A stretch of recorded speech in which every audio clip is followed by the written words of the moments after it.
151 సీట్లు గెలిచిండు. 5 సంవత్సరాలుగా సీఎంగా చేస్తున్నాడు. ఒకే ఒక్క స్థానం గెలిచిన పవన్ కళ్యాణ్కు దొరికిపోయాడు. సో జగన్, ముద్రగడ, జోగయ్య గారు ఇప్పుడు అడ్డంగా దొరికిపోయారు పవన్ కళ్యాణ్కి. దీన్ని బట్టి అసలు వ్యూహం అనేది వేస్తే అవతలోళ్ళకి దొరకకుండా, చిక్కకుండా, గెస్ చేయకుండా ఆ వ్యూహంతో మనం రాబట్టాలనుకున్న ఫలితాన్ని రాబట్టాలి.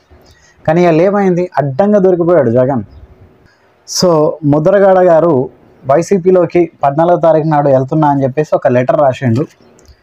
ఇక ముసుగు తొలగిపోయింది అనుకోండి. ఇక దీంతో క్లియర్ కట్. జోగయ్య గారి కొడుకు ఎప్పుడో జాయిన్ అయిపోయాడు, ఆల్మోస్ట్ 10 days అయిపోయింది. ఇప్పుడు ఈయన వీళ్ళు ఇన్ని రోజులు జనసేనలో ఉన్నట్టుగా ఉండి, పవన్ కళ్యాణ్ తోటి ఉంటామన్నట్టుగా ఉండి, కాపుల కోసం మేము కష్టపడుతున్నామన్నట్టుగా ఉండి, తీరా బహిరంగ లేఖలు రాసి మంచి ఏదైనా ఉంటే పబ్లిక్గా చెప్పాలి, చెడేదైనా ఉంటే చెవిలో చెప్పాలి. అలా కాదు, ఏదైనా సరే పబ్లికే. దాని ద్వారా జనసేన పట్ల కానీ, పవన్ కళ్యాణ్ పట్ల కానీ ప్రజల్లో ఒక నెగటివ్ని క్రియేట్ చేద్దామనే ఆలోచనలో ఆ లెటర్లు రాసినట్టుగానే ఉంది తప్ప జనసేన శ్రేయస్సు కోసమో, పవన్ కళ్యాణ్ శ్రేయస్సు కోసమో, ముఖ్యంగా కాపుల శ్రేయస్సు కోసమో, లేదా అతి ముఖ్యంగా ఆంధ్రప్రదేశ్ శ్రేయస్సు కోసమో చేసినట్టుగా లేదు. అది కేవలం వైసీపీకి ఫేవర్గా వెళ్ళి జనసేనకి నెగటివ్ అయ్యేలాగా ఆ లెటర్లో ప్రస్తావన ఉంది. సో అయితే ఇప్పుడు ఏంది ఈ వీడియో అని అంటే, గౌరవ ప్రజానికానికి మీ ముద్రగడ పద్మనాభం శిరస్సు వంచి నమస్కారం అండి అని లెటర్ రాయడం మొదలుపెట్టాడు. దాని సారాంశం చదివి దీని వెనకాల ఏముంది, అసలు జగన్కు కనీసం ఒక వ్యూహం వేయడం కూడా రాకపోతే ఎలా అనేది మాట్లాడుకుందాం.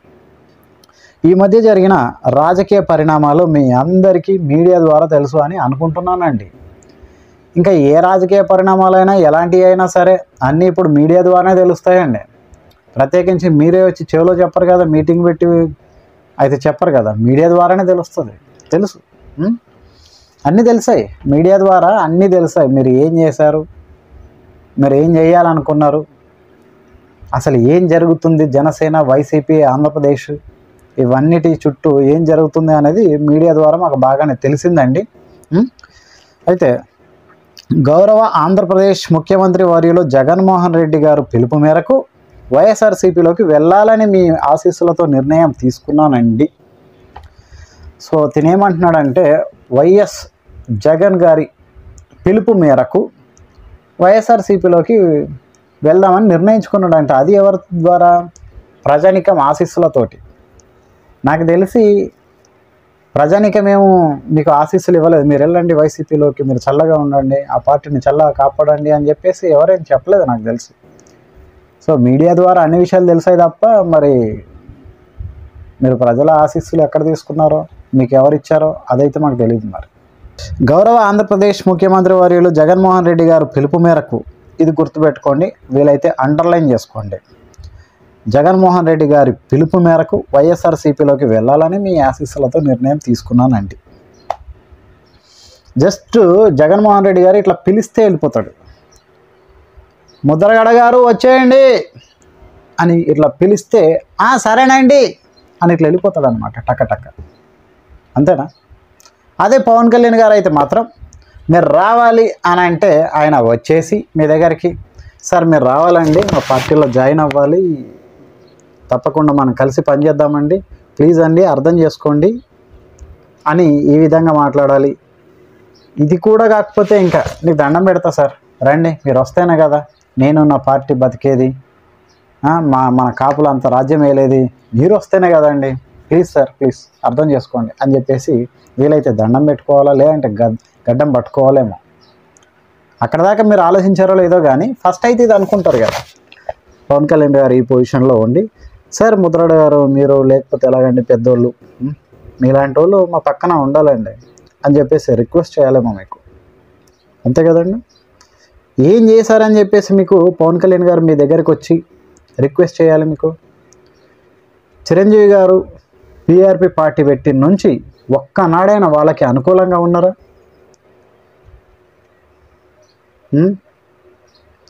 కాపు సంక్షేమానికి పాటుపడుతున్నామన్న పేరు తప్ప నిజంగా వాళ్ళ సంక్షేమానికి మీరు కృషి చేశారా? ఎలాంటి రాజకీయ ఎత్తుగడలు, వ్యూహాలు, మీ స్వార్థాలు లేకుండా ఎప్పుడైనా కాపు శ్రేయస్సు కోసం చేశారా? నిజంగా పీఆర్పీని అప్పుడు బలంగా నమ్ముంటే ఈ పాటికి చిరంజీవి గారు సీఎం అయిపోయేవాళ్ళు. అంటే కాపు కులస్తులు అందరికీ కూడా ఒక కోరిక తీరిపోయేది, మా కాపులకు కూడా రాజ్యాధికారం వచ్చింది అని.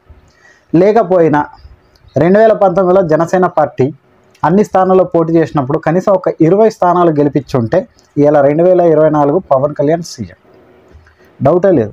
అక్కడ 2019లో అందరూ కూడా ఎక్కడెక్కడైతే బలంగా ఉన్న కాపులు ఎవరైతే ఉన్నారో కనీసం ఆ స్థానాల్లో, అఫ్కోర్స్ జనసేన పార్టీ కాపుల కోసం పెట్టింది కానే కాదు, బట్ ఇన్ కేస్ ఒకవేళ అనుకుందాం కనీసం అక్కడక్కడ కొన్ని స్థానాలు ఓడిపోయినప్పటికీ ఒక 20 స్థానాలు గెలిపించుంటే, మెయిన్గా కాపులు, వీళ్ళు మిగతా సామాజిక వర్గాలు ఎవరైతే బలంగా ఉన్నారో అక్కడ గెలిపిస్తే ఒక్క 20 స్థానాలు డెఫినెట్లీ ఇవాళ పవన్ కళ్యాణ్ గారు ఒక 140 స్థానాలు కనీసం ఒక 140 స్థానాల కన్నా పోటీ చేసేవాడు. ఆయనను సీఎం చేయాల్సిందే ఎవరైనా సరే. ఎందుకంటే టీడీపీ గతికి ఏం పట్టిందో మనందరికీ తెలుసు. ఆయన జైలుకి వెళ్ళిండు అని అంటే టీడీపీ భూస్థాపితం అయిపోయినట్టే పరిస్థితి. పవన్ కళ్యాణే ఆ టైంలో ఆదుకున్నాడు. ఇది ఎవరు అవునన్నా కాదన్నా అదైతే వాస్తవం.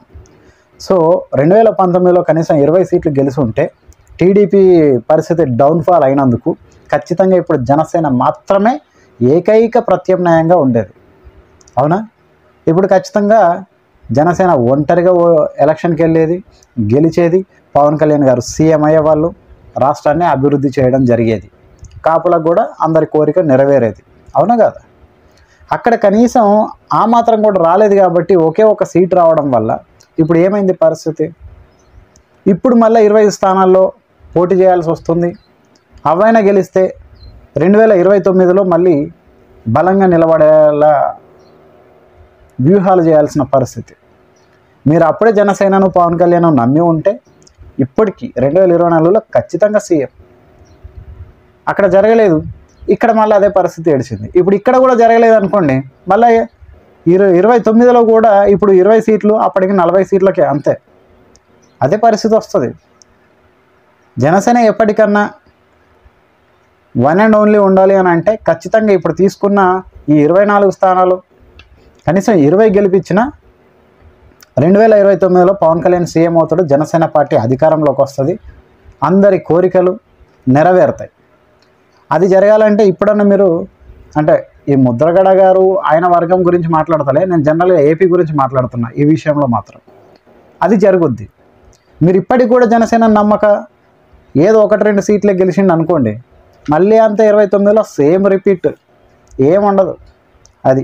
కాబట్టి సో ఇక్కడ మీకైతే జగన్ గారు జస్ట్ అట్లా కేక్ వేస్తే చాలు సరే అని చెప్పేసి ఇట్లా వస్తారు. ఈయన అయితే మీ దగ్గరకు వచ్చి బతిమలాడుకోవాలి.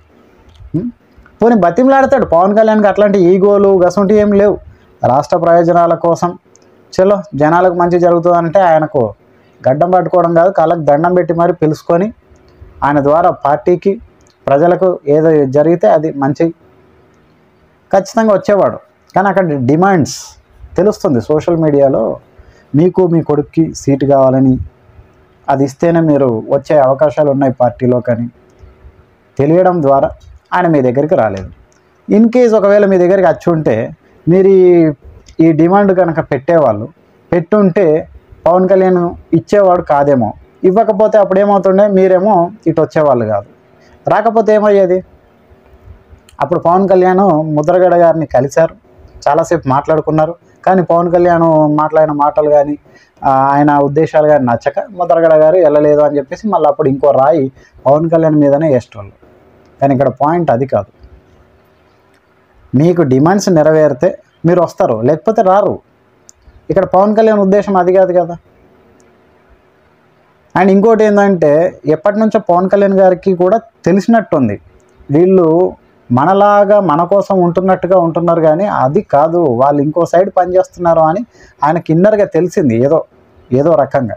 కాబట్టి దూరం పెట్టాడు. కారణాలు ఏవైనా కావచ్చు, మొత్తానికి ఇప్పుడైతే బయటకు వచ్చింది కదా విషయం.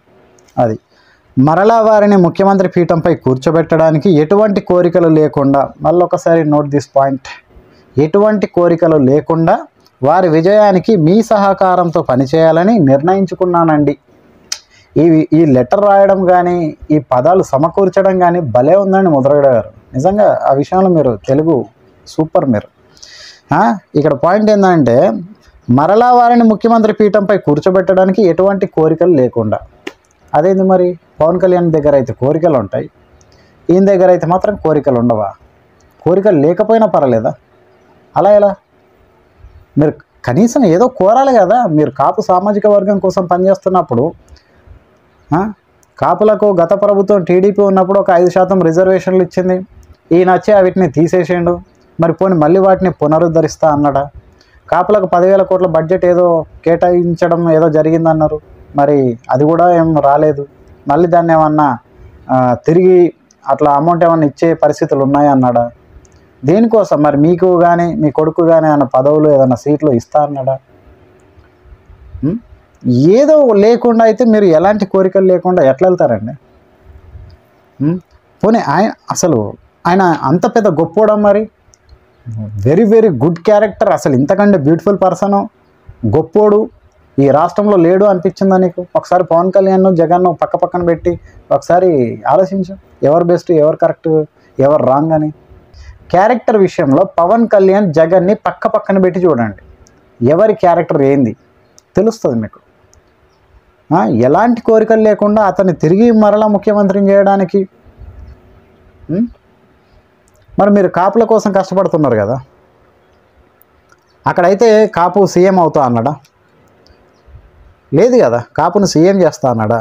అసలు ఏది ఉంటే మీరు వెళ్ళడం, ఎలాంటి కోరికలు లేకపోతే మరి ఎందుకు? అట్లాంటప్పుడు జనసేనకి రావచ్చు కదా. మీరు నిజంగా జనసేన కోసము పవన్ కళ్యాణ్ కోసం కాపుల కోసమే కష్టపడ్డోళ్ళు అయితే మీరు న్యూట్రల్గా ఉండండి, లేదా జనసేనలోకే రండి ఎలాంటి కోరికలు లేకుండా. అబ్బాయి ఇక్కడికైతే రారు, అక్కడికైతే మాత్రం రండి అని పిలిస్తే మాత్రం సరే అని చెప్పేసి వెళ్ళిపోతారు. ఇది ఎట్లా కరెక్ట్ అవుతుంది? వారి ద్వారా పేదవారికి మరెన్నో సంక్షేమ పథకాలతో పాటు వీలైనంత అభివృద్ధిని వారితో చేయించాలని ఆశతో ఉన్నానండి. సో మరెన్నో సంక్షేమ పథకాలతో పాటు ఆశ ఏంటండి? ఆశ సంక్షేమ పథకాలు ఎలా ఉన్నాయి? అసలు ఎవరికి అందుతున్నాయి? అభివృద్ధి ఎక్కడ ఉంది? బటన్ నొక్కడము, డబ్బులు వేయడం తప్ప ఇంకేమైనా చేస్తున్నాడా? నిజంగా చెప్తున్నా, ఇంకొక 5 సంవత్సరాలు ఈయన సీఎంగా ఉండి ఇలాగే బటన్ నొక్కడం, పబ్లిక్ డబ్బులు వెళ్ళడం ఇదే జరిగితే ఖచ్చితంగా శ్రీలంకే, ఖచ్చితంగా పాకిస్తాన్ టైపు అయ్యే అవకాశాలు ఉన్నాయి అంటున్నారు అక్కడ.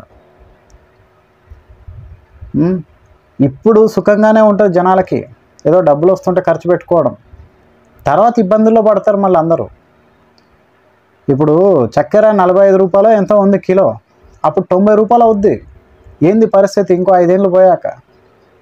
బటన్ నొక్కడం మరో బీహార్ రాష్ట్రం చేయడానిక, మరో పాలస్తీనం చేయడానిక? దేనికోసం బటన్ నొక్కడం? సంక్షేమ పథకాలు ఇచ్చే పద్ధతి అదా? అభివృద్ధి లేకుండా క్రియేట్ చేయాలి కదా, వెల్త్, సంపద సృష్టించాలి. అట్లా సంపద సృష్టించి ఇటు జనాలకి రేట్లు తగ్గించి వాళ్ళకి ఇవ్వాల్సిన సంక్షేమ పథకాలు అనేది విద్య, వైద్యం, గసంటి ఏమన్నా ఇస్తే బాగుంటుంది. కానీ ఏమి ఇస్తున్నారు మీరు? అంటే ఈయన దగ్గరుండి ఇతనే చెప్తాడేమో మరేం సంక్షేమ పథకాలు, సరే ఈ అభివృద్ధి చేద్దాం సార్ ఇక్కడ, అది చేయించడానికి మీరు ఆశగా ఉన్నారా? మీరు చెప్తే చేస్తాడా లేకపోతే చెయ్యడా? అంతా మీ గ్రిప్లో ఉన్నాడు ఆయన. ఇదైతే కరెక్ట్ కాదేమో. మీ బిడ్డను అయినా నేను ఎప్పుడు తప్పు చేయనండి, చేయలేదండి, చేయను కూడా. ఏమో అండి, మీరు తప్పు చేయడం తప్పు చేయకపోవడం ఏమో, కానీ సోషల్ మీడియాలో ఈ మధ్యలో మీరు చేసిన రచ్చ చూస్తే మీరు తప్పు చేశారనిపించిందండి, జెన్యున్గా చెప్తున్నా. తేదీ 14/3/2024 వైఎస్ఆర్సీపీలోకి చేరుటకు ఉదయం 8 గంటలకు కిర్లంపూడి నుండి తాడేపల్లికి ప్రయాణం అవుతున్నానండి. అవుతున్నారా? ఓకే, మీ అవకాశాన్ని బట్టి నా ప్రయాణంలో మీరు కూడా పాలు పంచుకోవడానికి రావాలని ప్రార్థిస్తున్నానండి. చిన్న మనవి, క్షమించండి అని కూడా ఒక చిన్న బాక్స్లో రాశాడు. ఈ ప్రయాణంలో మీ కావాల్సిన ఆహారం, ఇతర అవసరాలు మీ వాహనంలో తెచ్చుకోమని కోరుకుంటున్నానండి. ఏ సార్, ఎందుకు? కనీసం ఆహారం కూడా మీరు చూసుకోలేరా? మీరు ఒక మాట చెప్తే చాలు అక్కడ ద్వారంపూడి ఉప్మా పెసరట్టు పంపిస్తారు కదా. జగన్ గారికి చెప్పిన ఉప్మా పెసరట్టుతో పాటు వెహికల్స్ కూడా అరేంజ్ చేస్తారేమో కదా. ఇదైతే బాలే. మీకోసము ఎవరైనా వస్తే మీ ఆహారము మీ వెహికల్స్లోనే తెచ్చుకోండి అని అంటే, సరే వాళ్ళ ఆహారం మీ వెహికల్లో అయితే బెటర్ కదా. పోనీ వాళ్ళ ఆహారము ఇంకెక్కడో పెట్టి అయితే ఇంకేదోలాగా రారు కదా. వాళ్ళు ఎలా వస్తారో వాళ్ళు బైక్ మీద వస్తే బైక్ మీదే తెచ్చుకుంటారు ఆహారము, కార్లో వస్తే కార్లోనే తెచ్చుకుంటారు ఆహారము. ఇంకెలా తెచ్చుకుంటారు? మీ వాహనంలోనే తెచ్చుకోమని చెప్పడం అయితే బాలేదు. ఇక్కడ పాయింట్ ఏంటంటే స్ట్రైట్గా చెప్పలేక ఇండైరెక్ట్గా ఈ ప్రయాణంలో మీ కావాల్సిన ఆహారము ఇతర అవసరాలు మీ వాహనంలోనే తెచ్చుకోమని కోరుకుంటున్నాను. ఏందో మరి ఇతర అవసరాలు, ఈ ప్రయాణంలో మీ ఆహారాలు మీరే తెచ్చుకోండి అనే పాయింట్ని ఇతర అవసరాలు మీ వాహనంలోనే తెచ్చుకోవాలని కోరుకుంటున్నానండి. అంటే స్మూత్గా చెప్పడం అన్నట్టు, చెప్పే పాయింట్ని ర్యాష్గా కాకుండా, అది కరెక్ట్ పాయింట్ కాదు కానీ చెప్పేస్తే మంచిది కదా. మళ్ళీ రేపటి నాడు మన మీద ఆధారపడి మనం పెడతామని చెప్పేసి వస్తారేమో అని చెప్పేసి ముందు జాగ్రత్తగా చెప్పేశాడు. మీ ఆహారాలు మీ వాహనంలోనే తెచ్చుకోండి. మరేందో ఇక్కడ కనీసం ఈయన జాయిన్ అవుతున్నాడు అని అంటే ఏ జగనో ఏ ద్వారంపూడియో అరేంజ్ చేయలేరా ఫుడ్ వెహికల్స్? వాళ్లకు అభ్యర్థించడం దేనికి? మీ ఆహారం మీ వాహనాల్లోనే అని. ఇది ఈయన లెటర్. విషయం ఏంటంటే 14వ తారీఖు నాడు ఈయన వెళ్ళిపోతున్నాడు వైఎస్ఆర్సీపీలోకి. దీంతో ఏమైందంటే ఒక ముసుగు అనేది ఇప్పటిదాకా ఉంటే కనుక ఆ ముసుగు ఇట్లా క్లియర్గా తొలగిపోయిందని అర్థం. మంచిదే, ఇది ఎవరికో మంచిది అవుతుందని కాదు, జనసేనకే మంచిది అవుద్ది. ఇది ఈ ముసుగు తొలగిపోతే జనసేనకే మంచిది. ఇన్ని రోజులు కాపులు కాస్తో కూస్తో మీరు బెటర్ ఏమో మాకు అని చెప్పేసి అనుకున్నారు. బట్ ఇప్పుడు అట్లా కాదు. ఓహో కరెక్టరు, వీళ్ళు మన సైడ్ లేరైతే అని చెప్పేసి వాళ్ళకి అర్థమైపోతుంది అంతే. సో ముసుగు తొలగిపోవడం వల్ల ఇప్పుడు వాళ్ళకు క్లారిటీ వస్తుంది. కాపులందరికీ కూడా క్లారిటీ వచ్చి ఎవరు రాంగ్ ఎవరు రైట్, మన ఓటు ఎవరికి వేయాలి ఎవరికి వేయొద్దు, ఓ క్లారిటీకి వస్తారు వాళ్ళు. దీనివల్ల నాకు తెలిసి జనసేనకే ఫేవర్ అవుతుంది అనుకుంటున్నాను నేను. కానీ జనసేన ఎప్పటికైనా గుర్తుపెట్టుకోండి ఓటర్ మహాశైలారా, జనసేన అందరి పార్టీ.